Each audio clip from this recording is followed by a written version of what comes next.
Chapter 16. The Truckee. All day and all night we moved on, and as day broke revealed a clear, pure river ahead.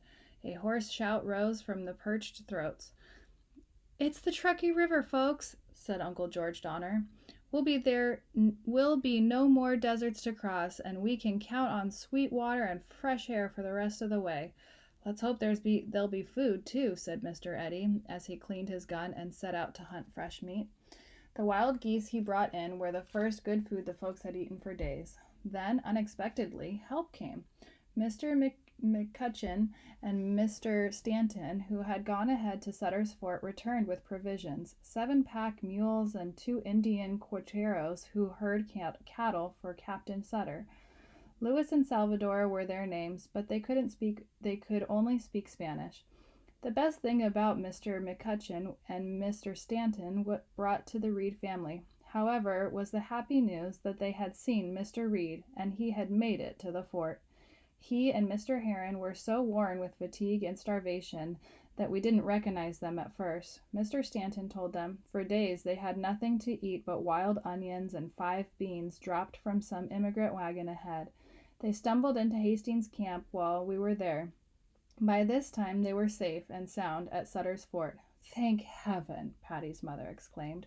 "Mamma, it's the first time you've smiled since Papa left," Patty told her happily. Mr. Stanton traveled with us from then on, and we no longer had to walk. One of Captain Sutter's mules carried our clothing and blankets, while Mrs. Reed and Tommy rode on another. Puss had mounted behind Mr. Stanton, and Jimmy and Patty behind Louis and Salvador, the Indians. "Wouldn't Grandma be surprised to see us riding with Indians?" Patty said to Puss. "Mr. Stanton says they are Christians," Puss answered, "so they've got over their scalping ways." Hidden inside Patty's blouse as I was, I could only feel the Indian's hard back as Patty clung to him. I wished very much that I could see him. I wondered if he wore paint and feathers like the Sioux, or whether he looked like a dirty, hungry Indians that we saw back on the plains. For several days we traveled through the valley of Truckee River. There was plenty of sparkling, cool water and grass for the animals. Mr. Stanton advised the folks to travel slowly and give the oxen a chance to gain strength for the hard pull across the Sierra Nevada. Patty whispered to me, "We can see the mountains in the distance, Dolly. When we cross them, we'll be in California." It rained a little, and the chill October air penetrated even to me. "When it rains down here, it snows in the mountains," Uncle George Donner said.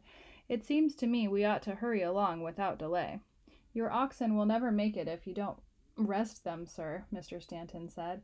"At Sutter's Fort, the folks say the pass is never closed until the middle of November. Mr. Hastings got through last year in December."